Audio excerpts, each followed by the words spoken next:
The 2024 composition program here in Alba. Last night we had a moment to connect with each other over some cicchetti and some prosecco, and hopefully some of you have started to get to know each other a little bit and get to know our faculty, and some of you have even already had some rehearsal time with our illustrious ensemble, who I will be bringing up here in just a moment for a small chat. But before we get there, just a couple little tiny points of housekeeping besides the release form that I'm handing out, is I want to take care of my Roger Williams kids and get them out of here.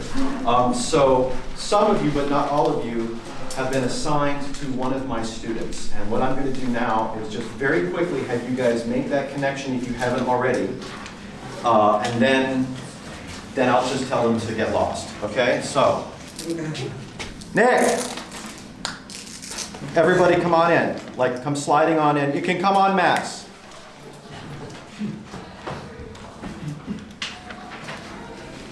Everyone. Yeah. Just you. Nick gets to do all of the work. Oh, yeah. So excited. Thank you. Does everybody have a form between this and call? That's okay. Great. You're teaching the class. Come on in. Come on in. This is it. How to write for guitar. Featuring Dr.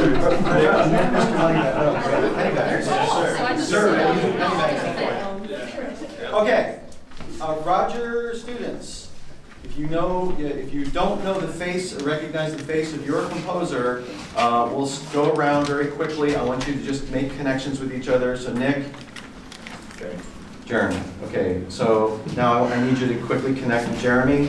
Madeline or Madeline? Great. Sure. Okay. I got a supporter over there. Did you already connect? We don't have this information yet, but go do that. Do that now. So Cameron? Cameron's there. Luke? Right there. There we go. Kevin, could you look for me? Yep. Tom is back there. He's glasses back there. Kevin's right there. Great. Emily, did you already connect? Okay, great. I'm Chris. Make this fast. Anytime.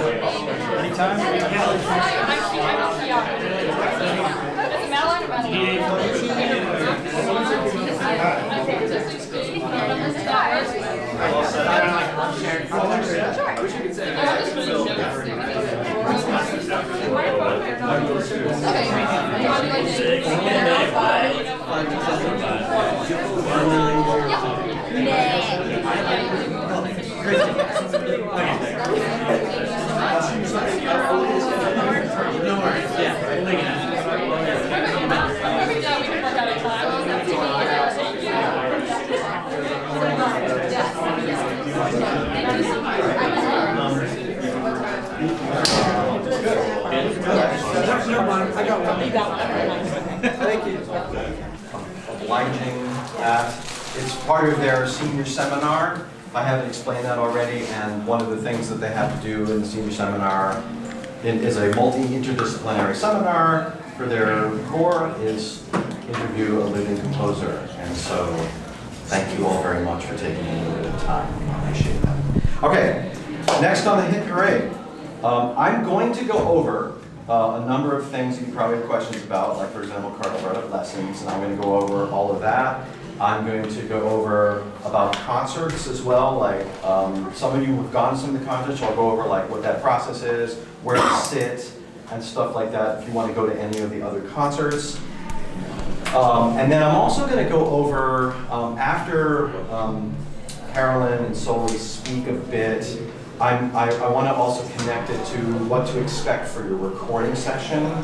One of the sort of logistical things, and Carol and I will coordinate on this, is that Carolyn presumably by the end of rehearsals and the concerts will have the most updated version of your music, like whatever changes. And so I'm gonna get airdropped your latest version in the recording sessions, because I have an iPad, which is what I'm going to notate on. But I'm going to go over like what that process is, so that we don't have to. So, you know, that way I can answer any questions about what you might, you know, like what are you expecting? Like, what's the recording session going to be like, and so on and so forth.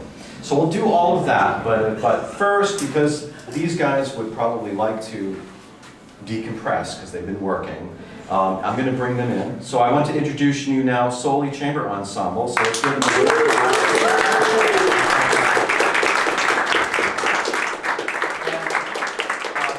Before we get into just a couple of the nuts and bolts, I'd just like to give you a very tiny piece of history as to why these folks are in this room at the moment. Well, there's a fourth member who's here in spirit. But huge in stature. Absolutely. And that is Stephanie. In a few days. What's that? And she'll be here in a few days. She's just going to come here to not do any work. But she drops in just to enjoy things. Yeah. You guys have to have a meeting about that. Yeah. Anyway, so just very quickly, Stephanie and I were classmates at New England Conservatory of Music, and we met as work studies in the computer lab, which we call the Mac lab, back with the Mac 2, the Mac, you know. The stuff you need floppy disks. We basically checked out floppy disks of Word and Finale and stuff like that back in the good old days. Back in the day. Back in the day. And we bonded over being nerds, and we bonded over coffee. Stephanie drank copious amounts of coffee. And I remember we made pots, like that coffee pot was burnt. But we drank it anyways because we were young and we needed caffeine. And then Stephanie was just like, hey, write me some music. And so, of course, I obliged. And I have written her a lot of music. And when she moved to San Antonio to marry this amazing person over here, I got invited to San Antonio and then played some music of mine. They commissioned me for a big piece about 20 years ago. And I've gone back since a few more times. And of course, they've all become dear friends of mine. One thing I'm going to speak about, they don't have to hear this, but one thing I'm going to speak about is that I'm going to talk a little bit throughout the week, but also in my little talk about how to be your own best friend, is that what's really important are relationships. And quite honestly, if they never played any music of mine, and I'm really humbled that they do, they would still be my friends. And so the important thing to understand is that they're human beings, and so if you're friends first, that goes a long way, because they're more willing to sort of put in more energy and like collaborate like in a much more positive way when you know that the relationship is a reciprocal one of understanding and friendship and so forth. So I'll happily write music for them anytime they ask me to write music. And they'll play it, and they'll do an amazing job. And it just so happens they happen to be all amazing musicians. But it's really important, especially at various points of contact in your own careers, to understand that when you're working with performers, I mean, of course, at first it may be a sort of more like a business transactional type of relationship, and that's totally fine, right? But if you get to know people and you treat them like people first and not just a violinist who can play my music, I don't know why I'm looking at Eric. I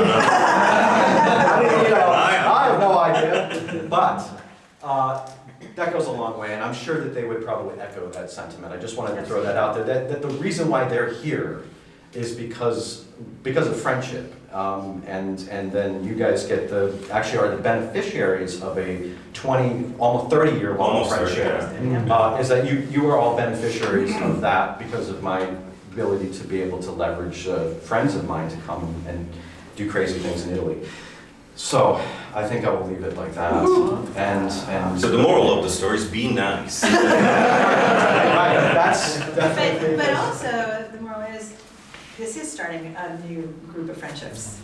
And we've been really excited by the fact that you guys have done such a good job of promoting Alba. So I was telling a group when we had lunch that when we were rehearsing everybody's piece, it was like, oh, let's pull up their name. Let's pull them on Facebook, let's see what they look like, and let's see what their bio is that they sent in.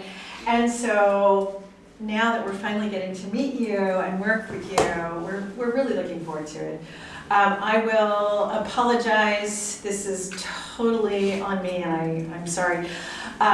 We left everything back at the hotel so we could plug everything in so that we could, keep doing everything. And included in that was the actual schedule for Tuesday and Wednesday and Thursday. So when I go back to the hotel, I will Discord you exactly what's happening. We have 3 more people that we're going to be working with this afternoon, and they all know when they are, right? You saw it? And we're going to Zoom with the one person that is not here. Then all the rest of you we will hear and work with on Tuesday. It's a short time. I mean, I'm really sorry it's as short as it is, but we have 14 people to hear. So each session is going to be 30 minutes long. We will get through everybody on Tuesday. Then just because this was asked earlier, and it's an important thing for you to know, yes, after we meet with you, we will have time for ourselves to work through some of the things that we talked about. So each of the days of the wet inks, we will meet just the 3 of us to rehearse in the morning. Then, of course, you'll be there for the dress rehearsal in the space so you can hear if there's anything going amiss in terms of balance. And we'll all get to find out what the piano's like. And both Wednesday and Thursday.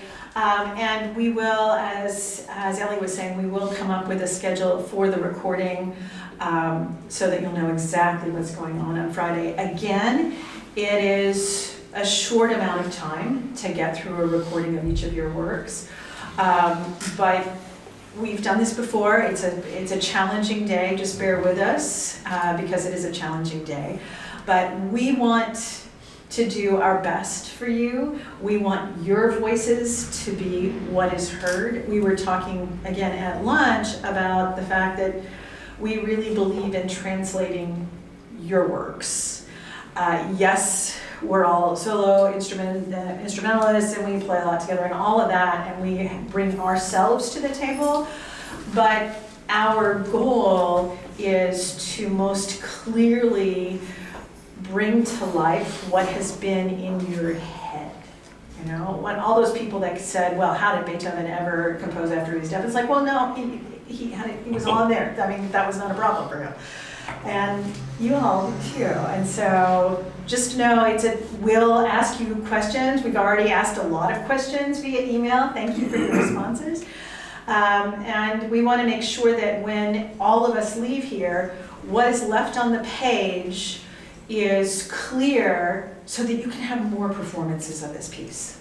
And the next group won't come at you with the same questions that we have. Makes sense? Do you have any questions? Any questions? Wow, you were very clear. Yeah, that was very nice. With the exception of all the data. Yeah. But that's Completely. Just know that we have a plan. We actually have a plan. It's somewhere else, but we have a plan. And the last thing is, whenever I have a chance, and they're going, oh God, here we go again. Get the contemporary pianist if you're going to write anything for the inside of the piano ever in your life. The appendices with all of the information about where the braces are, about what is cross-strung. What they don't have is when you can't get between the pin block and the dampers, but at least you've got that. I have to ask more questions about what do I do? There is a bar in the middle of a glissando. What do I do about that? And again, it's because I want to do what you guys want to hear. And most of the time you don't want to hear. This is turning into a big piano thing. But let's see. Raise a hand, all the pianists. Should we leave? Sorry. Yeah, there you go. Okay. Sorry. I just wanted to bolster just one thing. So when we're working together, we worked with Thomas just a couple of hours ago, so he knows. But when we're working together, just tell us what it is that you want to hear if you're not hearing what you had in your mind. And we're very open about what's doable, what's not doable, or how to achieve what you imagined if it's not achievable the way you wrote it. So it's a collaboration. So it's not, we're not here to dictate, we're gonna do this and you better like it kind of thing. So be open about it, we'll be open with you, so don't be shy, is what I'm saying. Just be nice. Yes. And we'll be nice to So you. that's it. Great. Well, if there are no other questions, I think we should let our performers go and have a little downtime. Or practice. Or practice, or Oh, or that's not combination. fair. You don't get to practice. Well, have fun, everybody. We'll see you.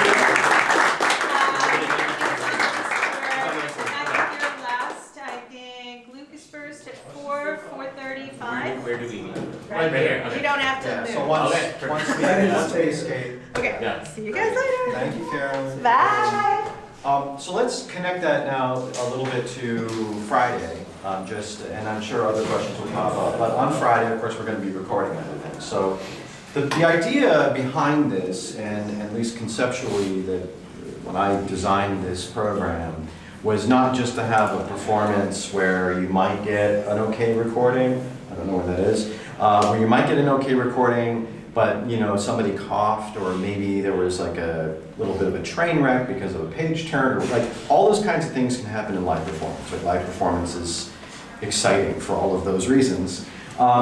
So I was like, you know what? I've done recording. I've been a producer now for almost 30 years. I know how to do that. Why don't I leverage that skill in giving the composers who come to such a thing something they can walk away with that is a professionally controlled, recorded artifact that can be used then for whatever it is you need to use it for, except for commercial purposes, right? So you can't go and throw it on Spotify and sell it.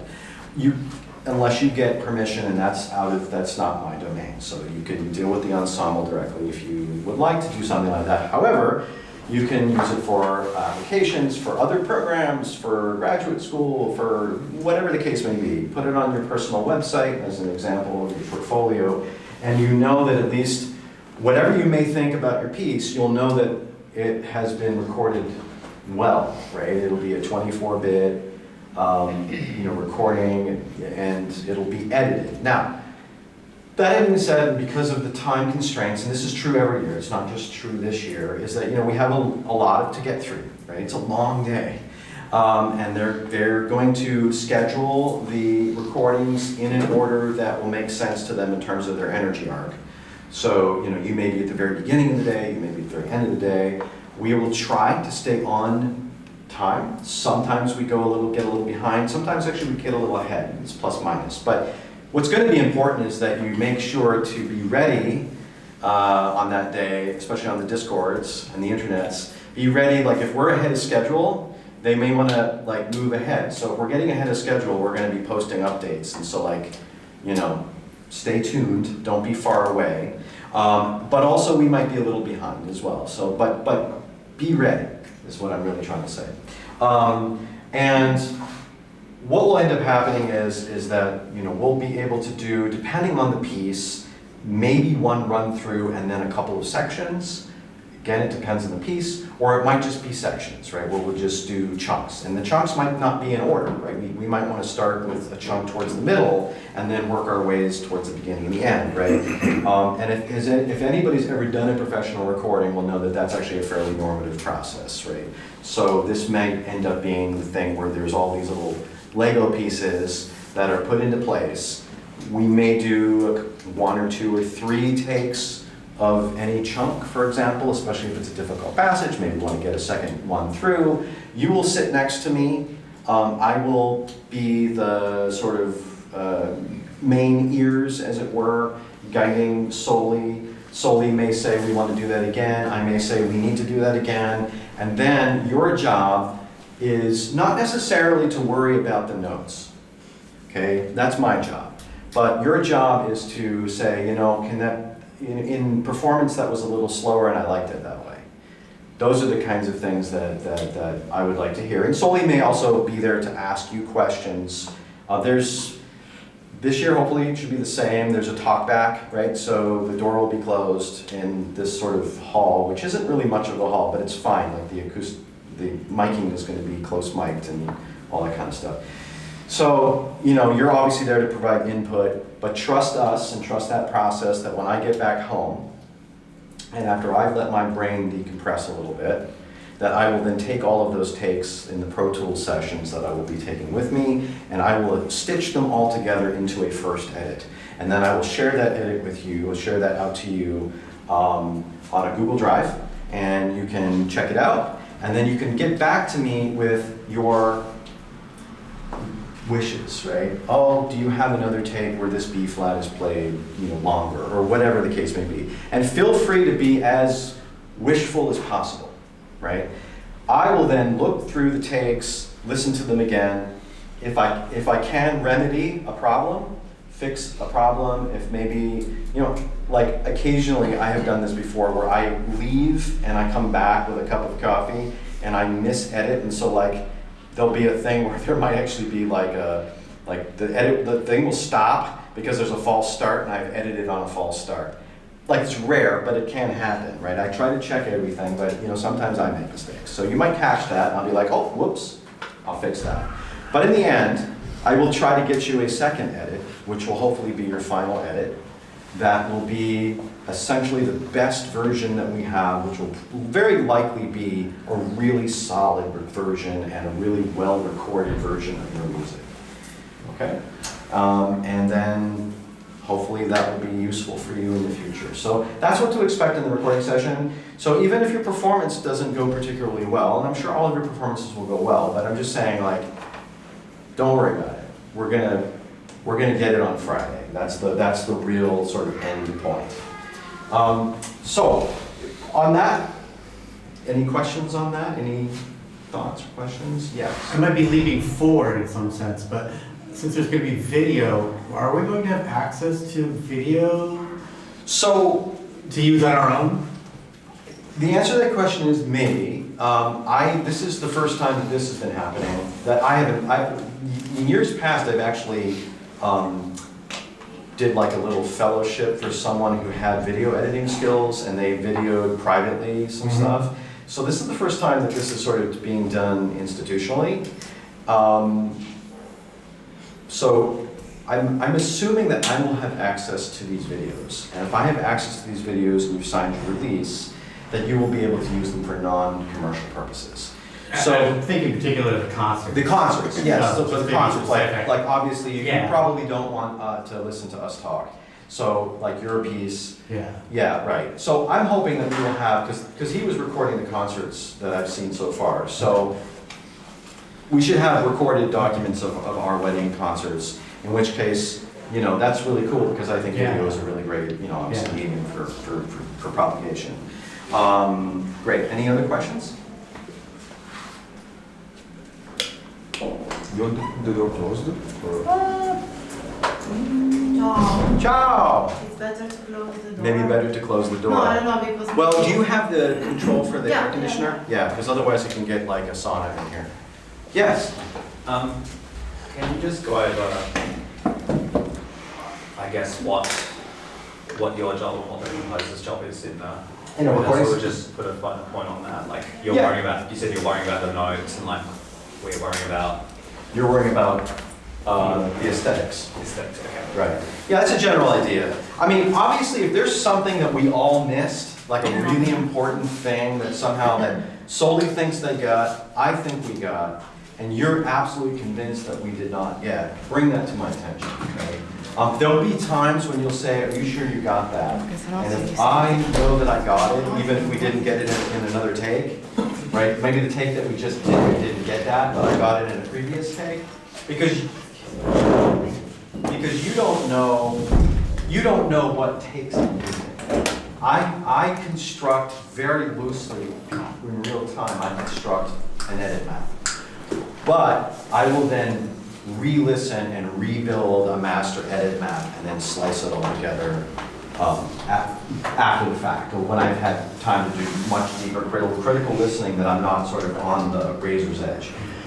So yeah, you're there to sort of help with the music, and maybe if we have time, you might say, I would like to get a second take of the ending, or something like that. And if we have time, we will absolutely do that, right? If it's especially if it's something that's not gonna like a passage that's not overly taxing for the musicians. So that's another job of a producer is to, producers have to do multiple things. One thing the producer has to do is gauge the energy levels of the performers and like make sure that you're not pressing the pedal too hard in one direction, and also be mindful of the time, right? I remember, this is not a union gig, but I certainly remember doing orchestra recordings with union orchestras, and right on like 5:22, everybody, right in the middle of a passage, they'll pack up their instruments and get up and leave. Like there's no, right, this is not gonna happen here. I'm just saying, I'm used to that. Like I'm used to, okay, we've got, this music is 30 seconds long, we've got 45 seconds left in the session, right? And we just do it before they pack up their instruments and leave. So that's my job, is to try to keep things moving along as well. Any other questions related to that? Yes, Rick. Where's the recording studio? So the recording studio is actually in the same building that we're going to have our lessons, which is what I'm going to segue into next. But, good question. There is a municipal multi-use space called Beppe Fenoglio. It's Sala Beppe Fenoglio. And it's a kind of combination between an auditorium and a recital hall. To be perfectly honest with you, the acoustics in there are dry and kind of suck. The piano is fine, but for recording, it's the most isolated, because unlike a church or other space where you're going to have a lot of other noises in there, it is much more isolated sound-wise, and it has a proper stage, and the engineer that I've worked with for the last 7 years is really good at sort of being able to do mic placements and so forth. So it's a good controlled environment, sort of AKA a studio environment. So it's in the same building. It's basically what's called the Alba Music School.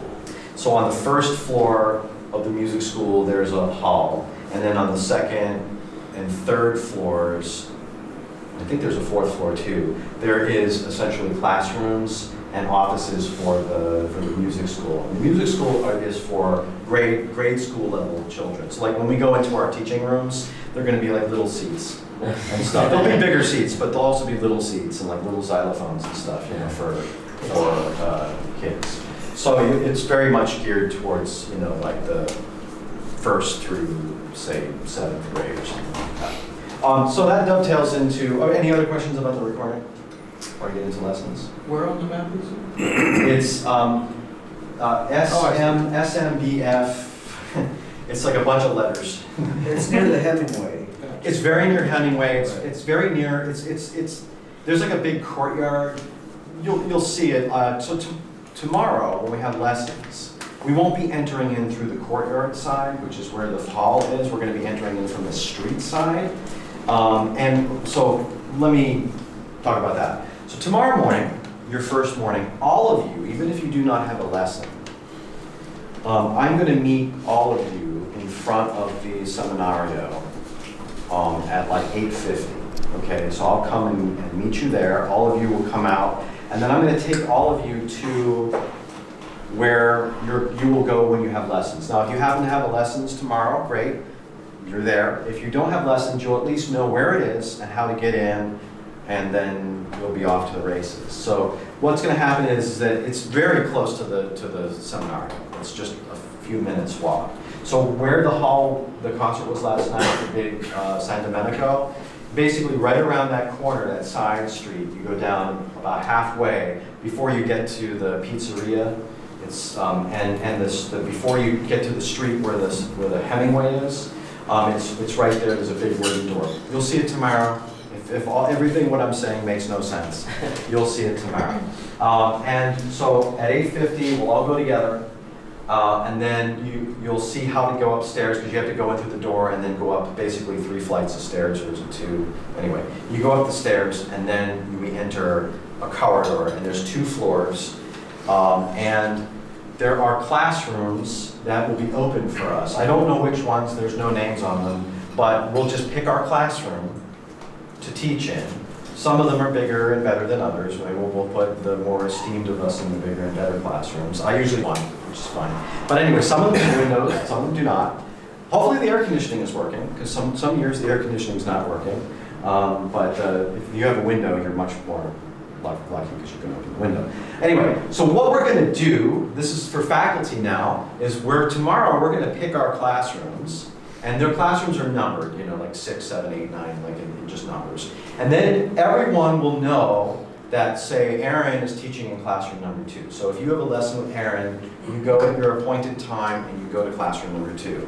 Because once we pick our classrooms, we'll be there in our designated classroom for the rest of the week, okay? So that'll be easy.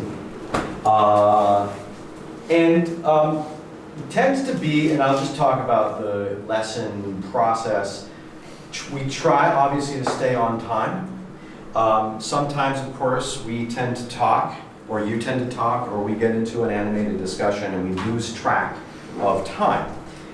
If you have a lesson and you're standing outside the door and we're still going, if it goes past a couple minutes, past like, you know, because there's a buffer built in, but if it looks like you're pushing up against the beginning of your time, do not be bashful to knock, okay? Because we might be oblivious to the time, okay? So again, knock on the door, and we'll go, whoa, oh, time to finish. We'll talk about this later at lunch. Okay. And about lessons themselves, I put out that guide, because every year people ask, you know, what should we do for lessons and so forth. That's a guide that I've constructed to help you perhaps focus your energy and your time as far as what you want to get out of your lessons with each one of us. Each one of us, of course, are very different human beings, and we also are very different musical approaches, and we have, well, you can show us the same thing and we're going to give you different answers. So that's one thing, is to show us the same thing, or come in with the same set of questions and see what all the different answers are, so that you can kind of get a sense of, like, you know, different options or opinions, or perhaps reinforcing that we're saying the same things. The other thing is to come in with different things kind of tailored for each one of us, because you might think that one person has a different set of experiences that will help you with the thing that you want to work with versus someone else. So that's kind of up to you. But definitely it's your time, right? That's your 45 minutes to be with us, mano a mano. Of course, we always have coffee and lunch and stuff, like we can keep these conversations going for the rest of the week. But definitely come in with a plan. Come in with an idea of what you want to do with your time, because otherwise, I mean, I'm happy to sit there and drink coffee with you for 45 minutes, but it might not be the best use of your time, okay? So that's why I suggested, like, for example, bring a piece that you're working on or something, because sometimes when you bring pieces that are already finished, it's like, usually all I can do is just sort of say, well, this was interesting, and this didn't work, or whatever. And then, but it's already a finished piece. It's like, what are you going to do with that information? Right? That's why I always like a piece that's in the middle, or something that you're working on. But anyway, that's me personally, but everyone else has their own ways of sort of thinking about, you know, what they might want to see or might want to, you know, have you show and stuff like that. Questions, Carl? Did we get the guide? Yeah, I shared it on Google Docs, but do you want me to reshare it? I think, did I put it on the Discord? Yes. I did put it on Discord too, yeah, so it's on the Discord. I'll find it through Discord. Yeah. All of you are clear about the lesson schedule, right? You know who you're with? Okay, great, awesome. Any lessons? Yes, So is this like back-to-back lessons for some of these? yes, some of you have back-to-back lessons. If you look hard enough, you'll see how I patterned it. I start with numbers and then put names in, because otherwise I can't, you know. So it's a grid. Yeah. Is it okay with the faculty and you, if we record, like do an audio recording during the lesson, just to kind of keep track of the information that's shared? For me personally, it's fine. I don't care, but you know, Yeah, to each their own. Yeah, right. So yeah. But if you want to, I'm okay if you want to record anything that I'm talking about in a lesson. Just don't record stuff that I talk about after I've had a few bottles of wine. Like that's not meant to record. That's when, as some of my students address me. By the way, Do not believe them when they say that I make them call them doctor. I make them call me doctor. That is not true. That's just a lie that will get propagated by Devin. But some of them call me Dr. Shades or Dr. Cool when I have my glasses on. Some of them call me Dr. Sips when I'm drinking wine. And then and then Dr. Giggles is what happens after I've had more wine. They're very sweet. All right. Now, any other questions about lessons? Okay. Concerts. I did field a couple of questions, but all the concerts for all of you are free. There's no kind of tickets for admissions. The concerts, the concerts at Madalena. So there's 3 primary locations. There's Madalena, which is actually where all the wedding concerts are going to be, where your pieces will be done. And actually, so if you're worried that your piece is going to be played in San Domenico with a 7-second delay, now you won't hear your piece 7 or 8 times. No, that won't happen.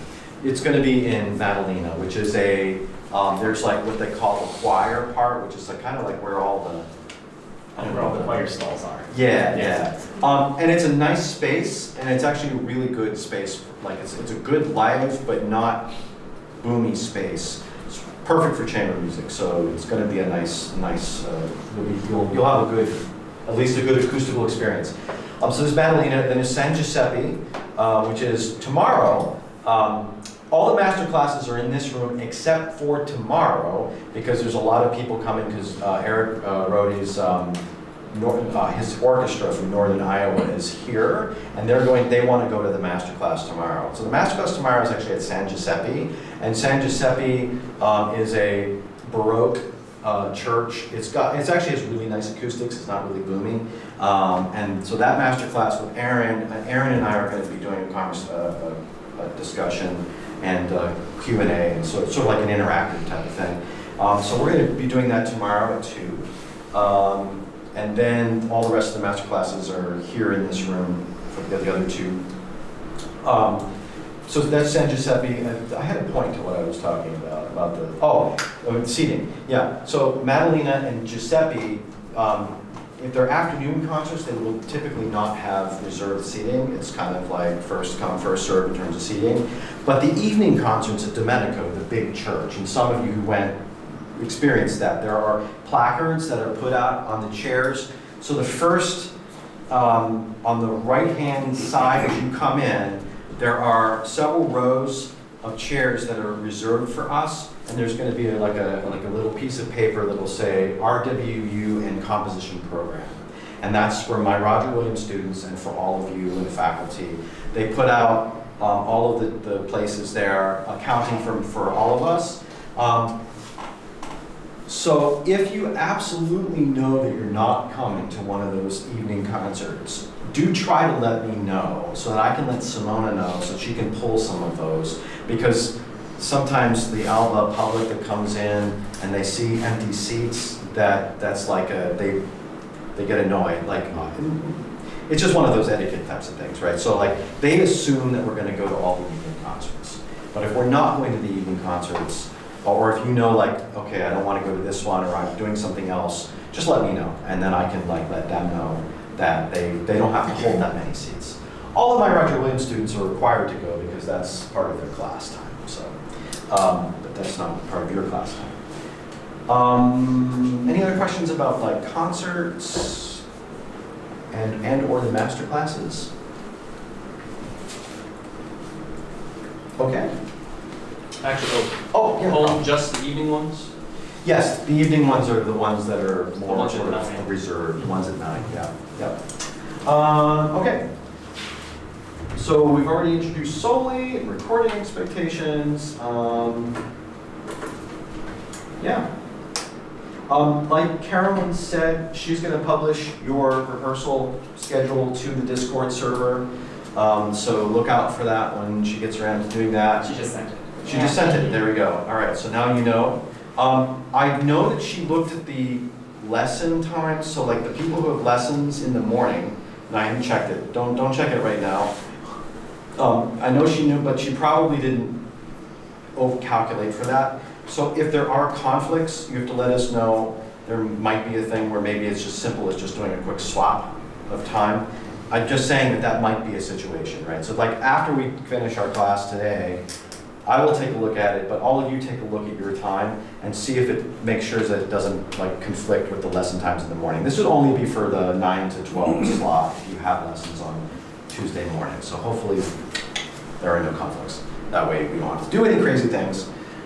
So we're gonna do that, and then they're gonna publish, she also published the wedding concert stuff. Yeah, great. So now you know when you'll be when you'll be where. Okay, you know what I mean, right? Okay. I did get sleep last night.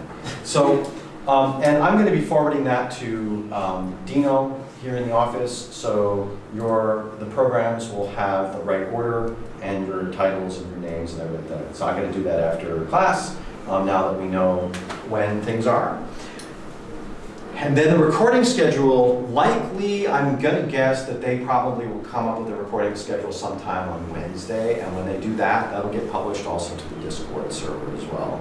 So then you'll know on Friday when you have to be on point, okay? All right, good. Well, I would like to take a moment to, and I know this feels like very much like, you know, the first day of class when you're doing syllabus type of thing. But some of you know who you are. That's actually really true. All of us know who we are. Some of you know who each other are, is what I really meant to say. But in the interests of making sure that we've covered all of our bases, I'd like all of us to just very quickly introduce ourselves. Just, you don't have to give a whole bio, but just something about, you know, obviously who you are, why you're perhaps here, what you're doing currently, and are you in school, or you know, what brought you to this point. Very short, we just go around the room. And when we finish that, we'll do the musical version of that. So as you know, I have the mixtape for faculty and fellows, and it's about 40 minutes, but it covers everybody in this room. I do, the fellows are all first, and then the faculty are to end, right? I'm going to say the worst for last. And I'll let you, the only thing I'm going to let you know is the bifurcation between, like, so when we get to the faculty list, I will sort of give you a visual cue that, hey, we're on faculty now. I know the order, although I actually don't memorize it, I just put it, I randomized the order. I'm not going to tell, obviously you'll know when your music is up, but you may not know when any of your colleagues' music is up. So the interesting part is that after we've verbally introduced ourselves, we'll musically introduce ourselves, but it'll be kind of interesting to see, like, I wonder whose music is whose. And then maybe afterwards because I'm going to go to Gelato afterwards. So maybe afterwards on the trip to Gelato, everyone can be like, so was it your piece with the bells that went ding, ding, ding? I'm just saying. No, if there's a piece with bells that go ding, ding, ding. But if there is, hey, I win. So great. So let's do that. Let's do our kind of around the table type of introductions, and then we will do musical introductions. So I'll save myself for last because it's definitely worst. So yeah. Hey everybody, I've gotten to meet, I think, just about everybody. My name is Paulino. I'm from Pennsylvania, around Gettysburg, South Central Pennsylvania. I was born in Mexico, but I spent my childhood years in Bakersfield, California, a little bit in Texas, and we finally settled in Pennsylvania. My parents are both musicians, and they started me off pretty early, learning instruments and stuff like that. And once they realized that I guess I was picking stuff up pretty quickly, my dad started bringing me into gigs with his like Mexican party band in clubs and bars and all kinds of crazy places. And then once I got to like 14, 15, then I discovered Chopin, and then I discovered Rachmaninoff, and then I started kind of with the Romantics, and I started branching out, and I was like, wow, like felt like I was floating, like listening to this music. It was so magical, and then I was just like practicing. I really started practicing really hard at the piano because I wanted to play this stuff and hopefully make other people feel that magical floaty feeling too. And you know, the millionth time playing like a Chopin etude, like my mom comes up and says, "Mijo, like son, like why don't you write something new? Write something new." And I was like, dang, like she's so right. And I didn't realize it at the time, but she started this whole journey of like self-discovery that I feel like I'm still kind of living out just from that one little comment. So, long story medium, I kind of took that sort of Mexican party band vibes, and I was like, man, I feel like this music could be deeper. It could have some of that emotional impact that, you know, the classical greats kind of had, and I love combining the two worlds together. So I was kind of disappointed to find out that I wasn't the first. There are like a lot of great like Latino classical fusion composers, like Arturo Marquez with his famous Danzón No. 2. I don't know if you know that, really famous, great piece. But I feel like I definitely have my own. I feel like I can contribute something to that repertoire. So, Great. thank you guys. Thank you.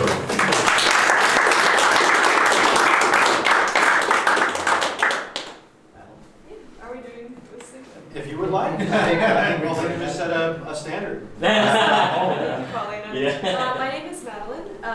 I hail from the San Francisco Bay Area, like Alistair. I'm from specifically the Silicon Valley area, so Steve Jobs' old house is about a 5-minute walk from where I live.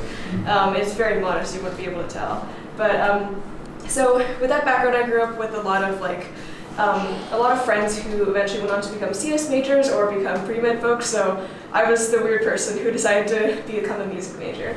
But I live in Los Angeles right now. I study at the University of Southern California, USC, where I am a composition student there. I also study business law and music industry. I am pre-law, so I might be going to law school if I do well enough on the LSAT, which I might not, who knows.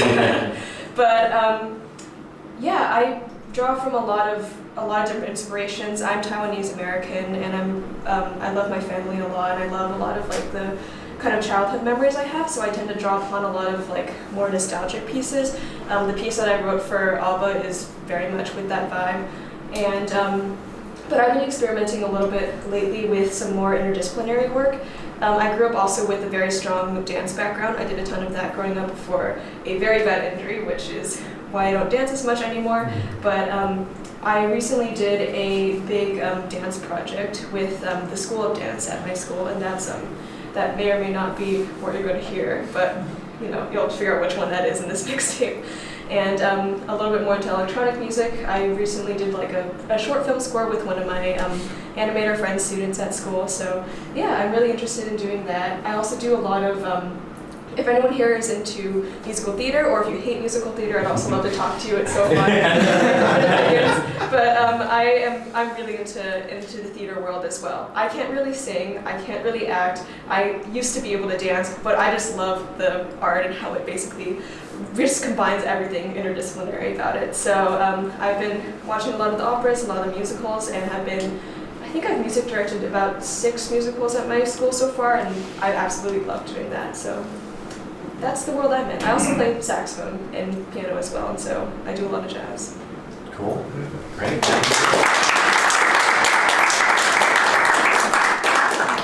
think I'm going to stay seated. Okay. Talk to Trent.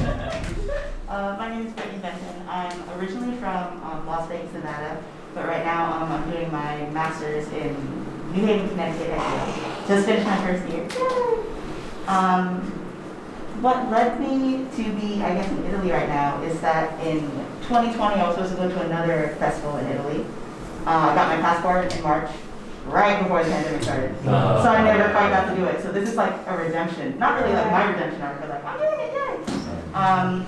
So I'm heavily inspired by video game music and film music. That's kind of how I got started.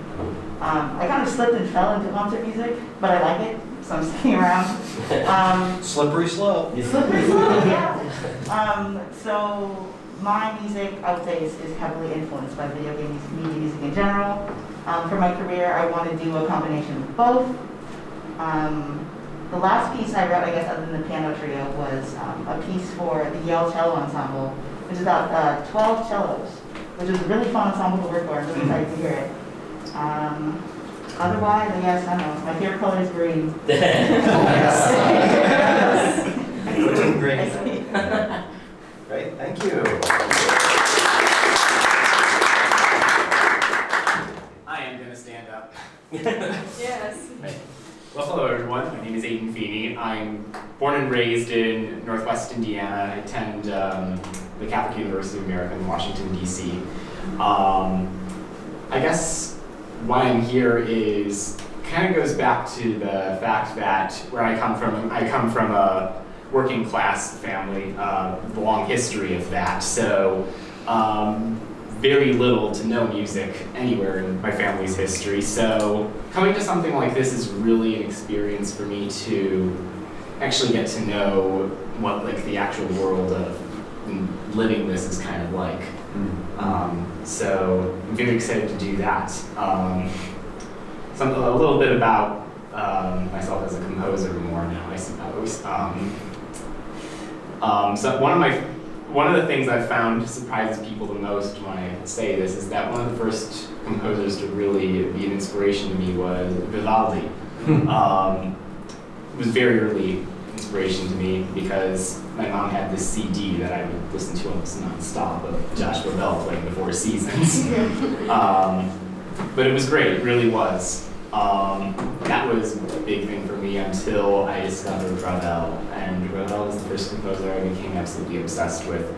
Was, always has been, continues to be a huge inspiration to me. And I've come to discover plenty of other composers going on as well,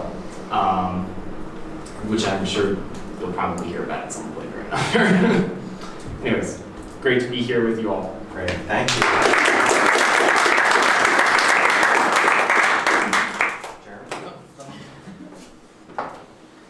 Hi everybody, my name is Jeremy Edwards. I am from Lake Charles, Louisiana.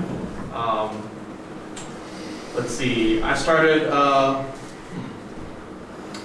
back up even further. My family likes to tell the story. When I was little, I would watch The Lion King and Fantasia and Fantasia 2000 like on repeat, like hours and hours and hours and hours. And I guess it was always like a part of me, music. And unfortunately, my family is super heavy into sports, being in the South, football, basketball. My whole family is big into sports. My brother's currently playing in college football. I have an uncle that played in the NFL, a huge, huge sports family. My mom and sister, big basketball, state championship. And so when I was in high school, I wanted to do band, and they were like, but you also can do football, right? So it was crazy. We had band practice in the morning and football practice in the afternoon, and I was a Red Shoe fan. Yeah. Unfortunately, I was really good at football, and so they didn't want me to like stop playing it. But then I decided, I was like, I don't want to do this anymore. And they were like, are you sure? And I was like, yeah. So I quit football and I became the drum major my senior year. And then I was like, hey, I really like this. So I think I'm gonna be a music major. And they were like, music major? What is that? And I was like, it's fine. Just go. And so I did my undergrad in music education because I thought I wanted to be a band director. And then I did student teaching, and I was like, no. And then I was like, okay, I think I really like the theory classes that I was in, and I really liked some of the composition projects we did, so maybe I could do some composition. So I put together a little portfolio and got into a smaller composition grad school, and just fell in love with the composition process and just like soaked it all in, and really fell in like I enjoy teaching, just not teaching band all day was like not what I wanted to do. And so my advisor, who really appreciative, was like, hey, you want to teach on the college level, you could go down this track. And so I was like, okay, let me go get my PhD so I can like teach on the college level. And that's what I did. I got my PhD in music composition and my minor in music theory. I had a TA position in the theory department, so I was there for 4 years teaching theory and really fell in love with it. Graduated in 2022, and I just finished my second year of teaching at a smaller state school in Louisiana. So that's kind of like where I've been, and just writing music constantly.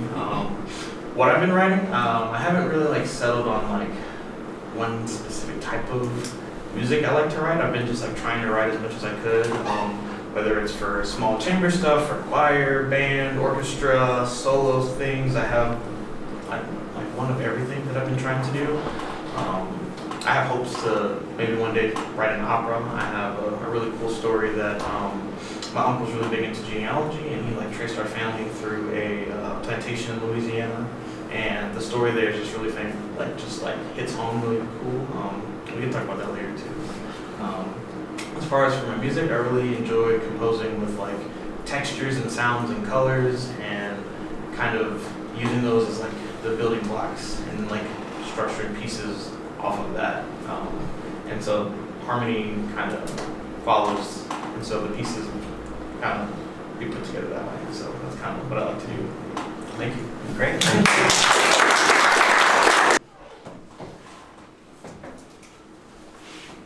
Hi everyone, my name's Thomas Nissen. You can probably tell from my accent that I'm not from around here, nor where everyone else is from. I'm from Australia, specifically a little island off the bottom of Australia called Tasmania.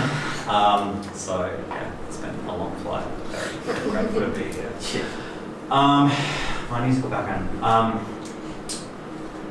No one musical in my family, or even artistic. So, grew up thinking that was quite an oddball way to be, and then I discovered I left high school, went to music school. It was the biggest relief to be around the exact type of oddball that I am, as I'm sure it was for many of you. And that got me thinking about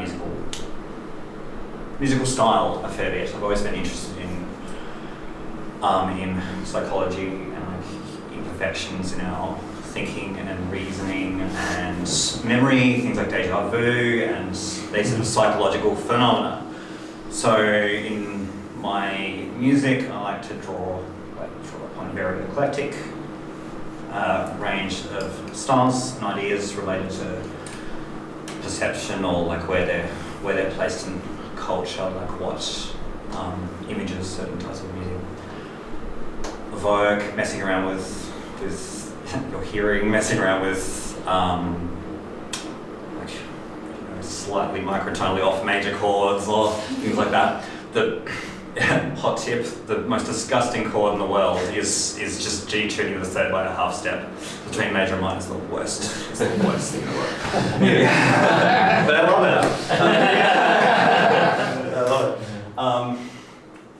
And just the sort of oddball nature of like all the wonderful people I met through music led me to fall in love with music like phonon. If anyone's familiar with the electronic music produced with phonon, he'll have you going along in 4/4, and then he'll just jam a bar of 2/6 in there just to just to kind of mess with you. So I don't like laying out my rhythms articulately. Like I guess I don't believe that if you were to say something in music, it would come out like something from a film script. Like, I'm expecting my dynamos to be like kind of lame, right?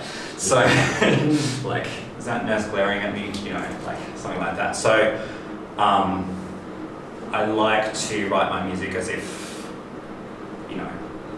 I'm saying it, because I'm nurse talking to you right now. Like, so as if it's us, sentences laid out in a very human way. So musical sentences full of like push and pull and that sort of thing. I'm a pianist. I work in publishing for the orchestra in Hobart. We're starting publishing arm, yay. And I used to do lots of classical gigs, but I got sick of getting the Franck Sonata the night before and things like that. So I went into jazz, where it's like so much more okay to make mistakes and experiment. So, like, I'm not a child prodigy. Like, I was out of the game from the beginning. So I do that, and I teach at a couple of schools, like kinder to age 18, and then I do a bit of theory teaching at the local conservatorium as well. So yeah, that's me. Cool, thank you.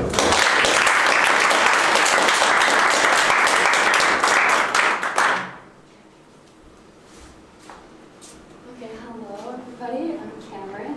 I'm technically from Utah, but I just moved to London 3 weeks ago, which has been like a multi-year long process for me, so I'm finally there. So happy to be there.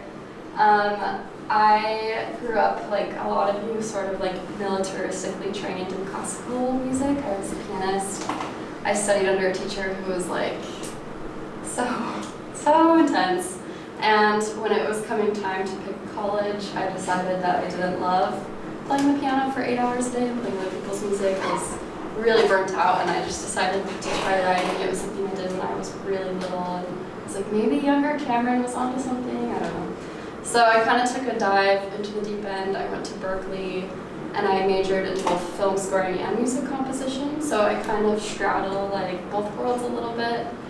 Currently, I work as a freelancer, and I just do a lot of different types of work, mostly specializing in orchestration and working with orchestras.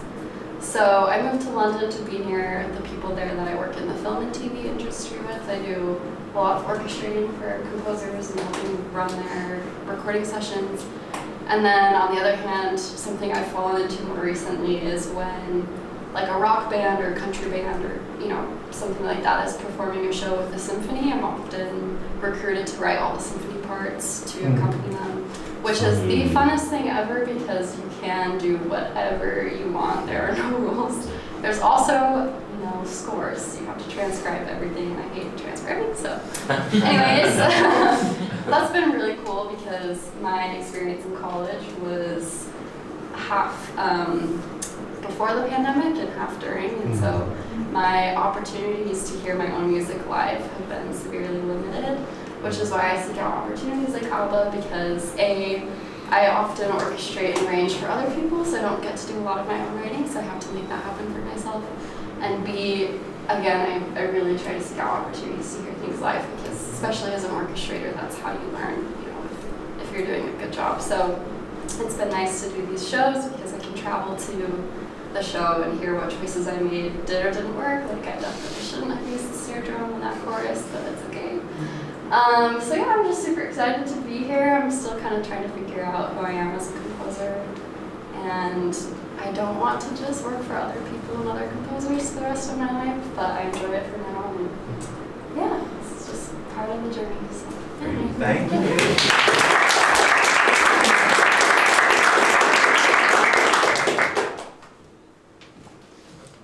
Hi, I'm Alistair. I'm from California, also from the SF Bay Area.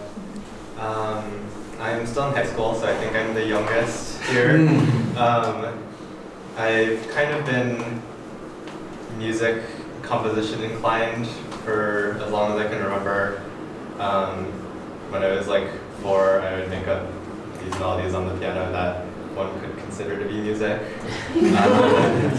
So I've kind of been on this track for a large portion of my life. When I was in middle school, one of my teachers showed me Water Walk by John Cage, and that kind of like set something off in my brain that made me like really want to go down this path. So that's kind of how I got here. I enjoy a pretty wide variety of music, both in listening and writing. And so I'm trying to learn how to incorporate more like extended or non-traditional stuff into my own works. I love just intonation, but I can't wrap my brain around it. So I love listening to it. I've made like 4 or 5 different attempts to try to use it, and it doesn't work.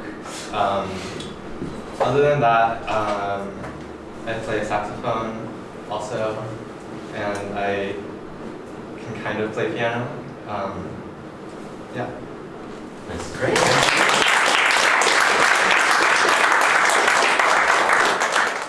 I'm gonna stay put to things. My name's Luke. I grew up in Northern Virginia in the country. I go to school now in Charlotte, North Carolina at Queen's University. I've only been in this world with y'all for a couple years now, and playing music really for, actually liking it and caring about it for 5 years or so. But I grew up, my family was somewhat musical. We were a folk music family, so guitars around the fire, as cliche as it sounds, is sort of what we did. And for forever, I rejected it. I really didn't like it. I remember one time we were at a dinner party, and the guitars came out.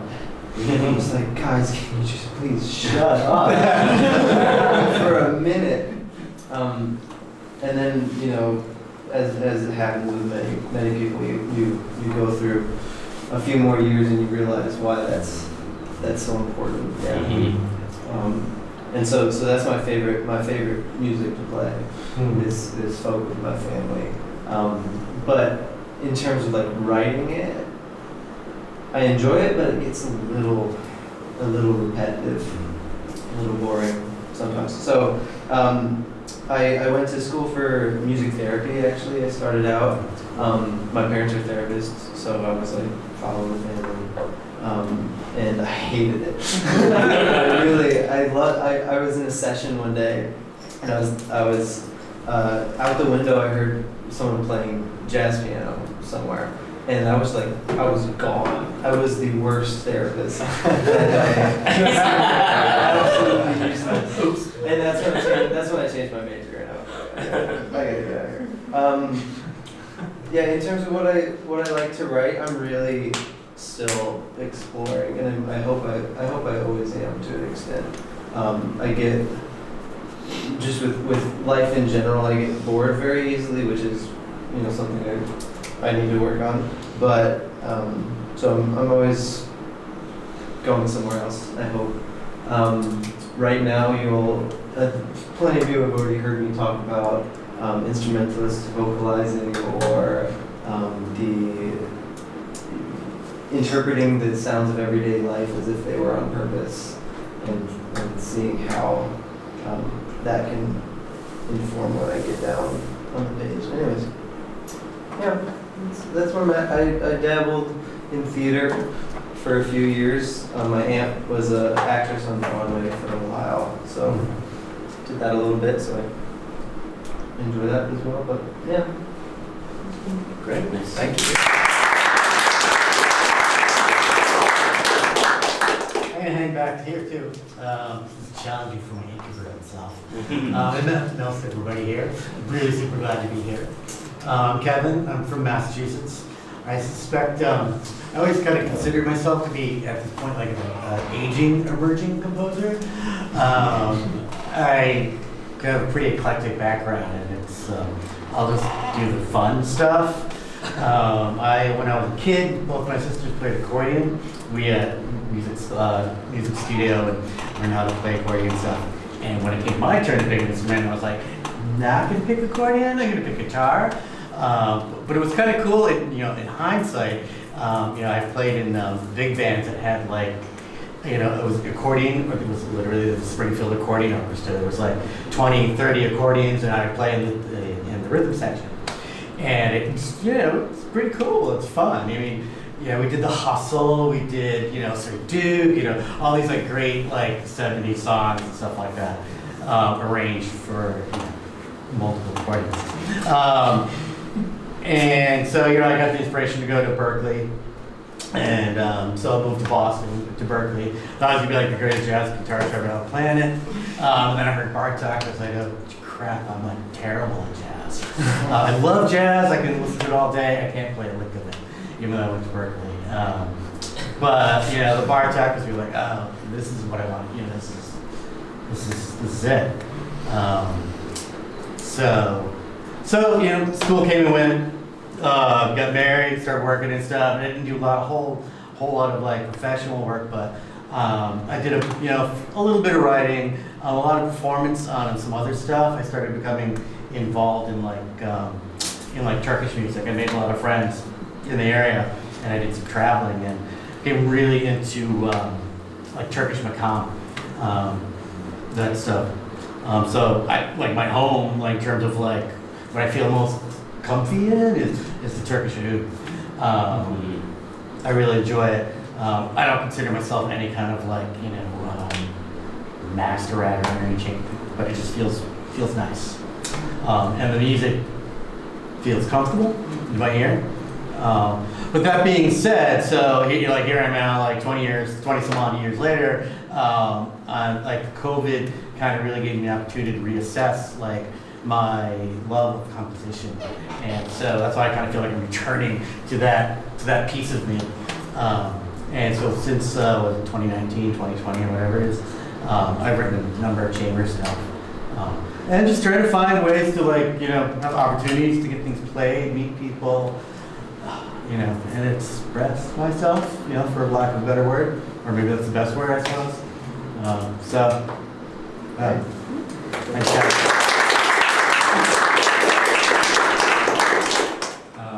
I'm Alex. I'm also just going to stay here. I'm also from Utah, from Salt Lake City, born and raised. I go to the University of Utah, Salt Lake City, composition major. Just coming into my last year, thank God. So happy to be done.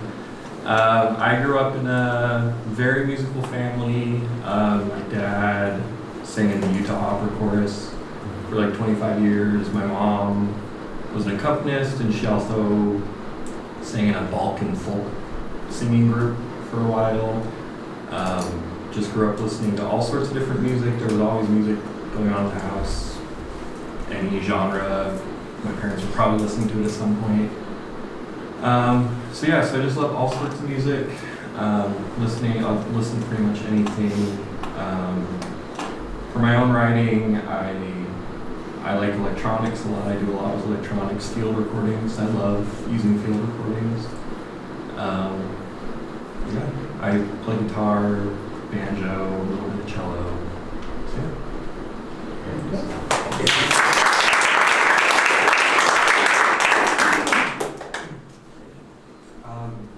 My name is Gage Lindsay. I study music composition and music technology at Georgia State University. So my mom had a traumatic brain injury when she was 18, and it's just been really tough. And there's just been a lot of there's strong emotion associated with it all, and I think music has just stuck with me. It's just a strong catharsis.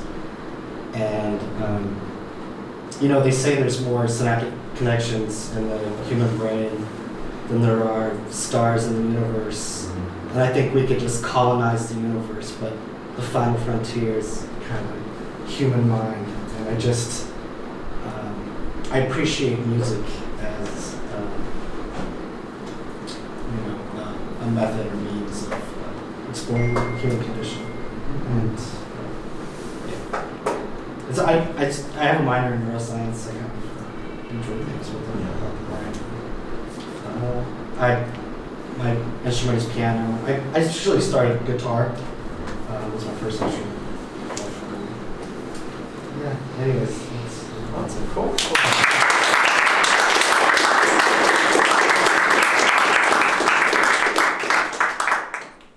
Hello, I'm Nathaniel Akers. I was born and raised in Southwest Ohio. Got started in music, listening to the Beatles and Dylan and Radiohead and all that. Was in bands in that area. I serendipitously met Elliot in Richmond, Indiana. Became a student of his. Did my undergrad with him. Then I went to the University of Minnesota, got a master's degree. While I was there, I realized I didn't want to be in academia. I didn't like the whole way the system worked, and I jumped out. I work in contracting, construction stuff now, but music's part of my life every day. I think music while I work and get to listen to whatever I want all day, and so that's it. Thanks.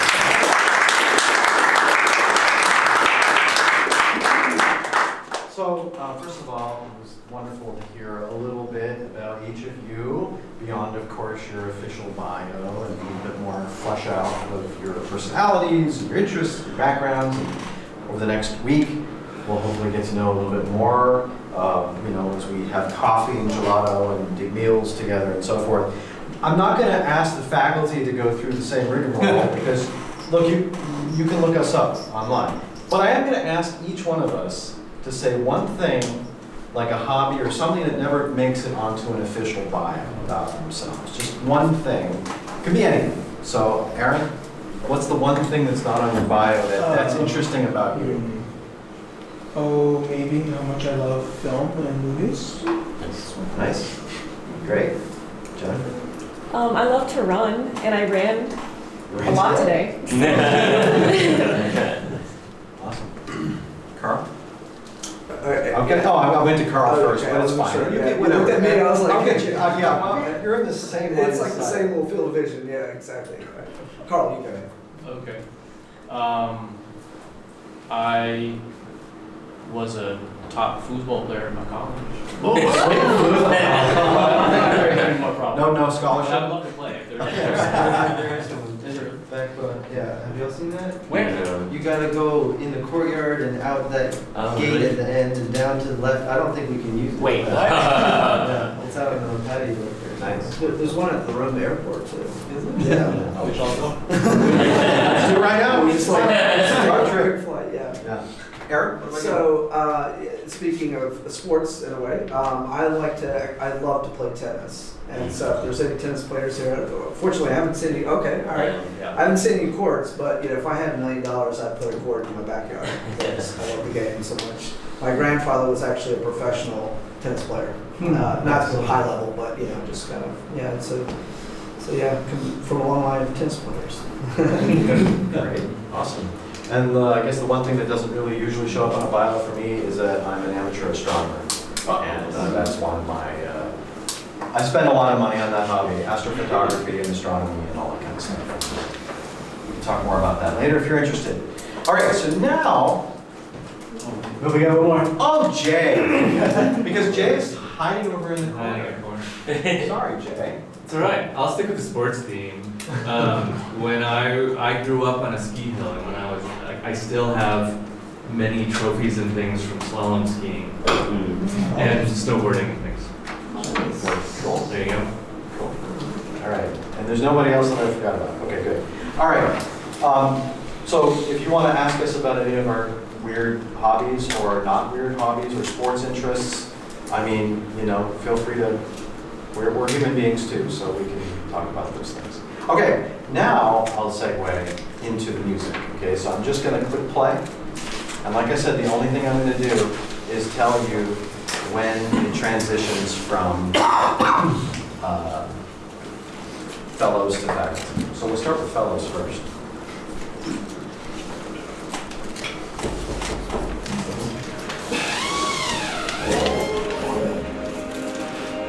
For a chair.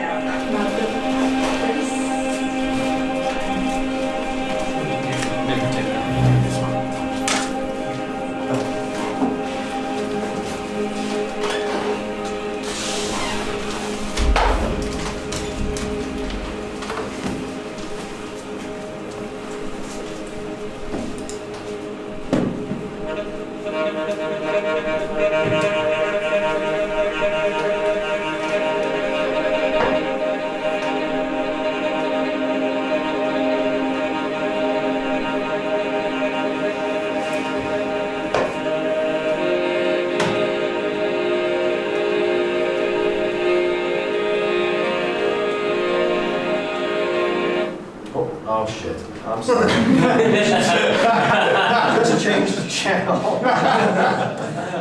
Okay. All right. So some Italian. Now, all right. Let's see. Source. Weeks. I'm fired. All right. Hold on. Yeah. Okay. Here we go. All right. Let's go back because that was also being interrupted by. Okay. What is going on? Come on. There you go. Sorry. Let's start that over again, shall we? Besides, it was interrupted by somebody at the door. Okay, we'll start again.